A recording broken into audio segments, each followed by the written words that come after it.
A family wants a proper tombstone for a loved one they lost 2 decades ago, but there's a problem. They can't find his plot in a cemetery maintained by the City of Stafford. After they felt the city gave them the cold shoulder, they reached out to 13 Investigates to get some answers. Our investigative reporter Kevin Ozebek is here with what we learned. Kevin. Well, Eric and Erica, when the Johnson family reached out to us, they were distraught. As we started looking into this case, we met a mother in deep pain and found a cemetery with a mysterious past. Cemeteries are usually peaceful spaces where we honor those we lost. But when Virginia Johnson steps foot here, we came out here and we couldn't find the grave. All the pain rushes forward. They need to get their act together and take better care of the people that have passed on and their property. They are responsible for this. Virginia lost her oldest son, Michael, back in 2002. At age 44, he was killed in a car accident after being hit by a drunk driver. Michael also left behind his younger brother, Keith. He was just a great guy. With the family short on cash, a funeral home told Virginia they could bury Michael here in what was then known as Craven Cemetery. The plot was free, and his burial site was marked with this metal plaque instead of a tombstone. I had financial problems over the years. I couldn't afford to get one. Though Virginia has the money now for one, so she's ordered a $700 tombstone. But the family can't find the metal marker with Michael Johnson's name. They believe his burial site is near this tree. But you can't pinpoint it. No. Solving this family's problem should be easy. That's because under Texas law, cemetery owners must keep records of interment that include the name and age of each person buried and the identity of the plot where everyone is laid to rest. Craven Cemetery is now officially called Stafford Cemetery. According to the City of Stafford's website, it took control of the cemetery in 2011 and stopped allowing burials. I walked this whole thing. Carly, Keith's daughter and Virginia's granddaughter, thought City Hall would have a good plot map. But the city's public works director emailed her saying, "We do not have any records of grave sites." Why did you reach out to Channel 13?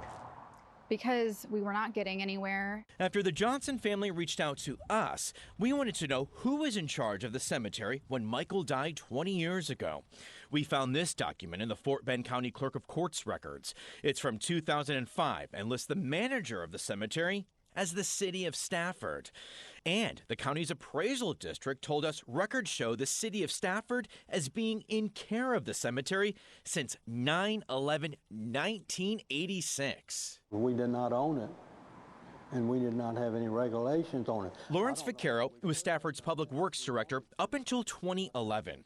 He told us he drew the short straw and was asked to meet with us after we sent email after email asking city leaders for an interview. Went to City Hall in person to get more information, but left empty-handed and was given a nearly $3,200 invoice from the city for all records connected to the cemetery. Why so hard to get any answers from the city? I mean, in order to get this interview today, I probably had to send about 10 emails, most of them that have not been answered. Because everybody's scared to do, what everybody's suing everybody, everybody's scared to say anything. Vaccaro says that prior to 2011, the city was not legally in charge of the cemetery.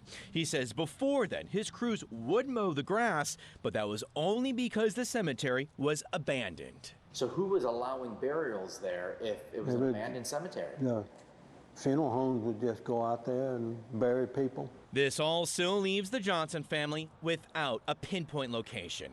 But 13 Investigates may have gotten them a lead. This picture of Michael's marker was taken in 2011 and posted on findagrave.com. We reached the person who snapped it. Based on her file order, she believes Michael's marker was near this tombstone we found buried in brush. Next to it appears to be an unmarked grave, and it's only about 15 feet away from where Virginia thinks she laid her son to rest. And why is that marker important for you? Because he was important to me. He was my first son. I wanted him to be recognized with a marker like everyone else.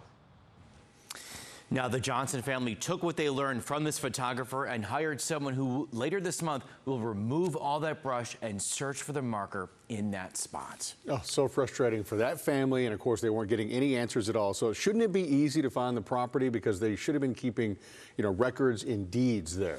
You would think, but when you search the address for this property, very few records show up. But the attorney for the City of Stafford did send us a document from 2010 stating the city plans to take possession of that cemetery. Now, in this document, it lists the previous owner as the Missouri City Cemetery Company. Their deed owning this property dates back to 1899, but we can't find them in Texas business records, so we have no clue when they folded and when they stopped managing that cemetery. All right, you found them a lead, though. Great work on that one, Kevin. Yeah, and they're grateful for that, at least. I know they are. Thanks a lot.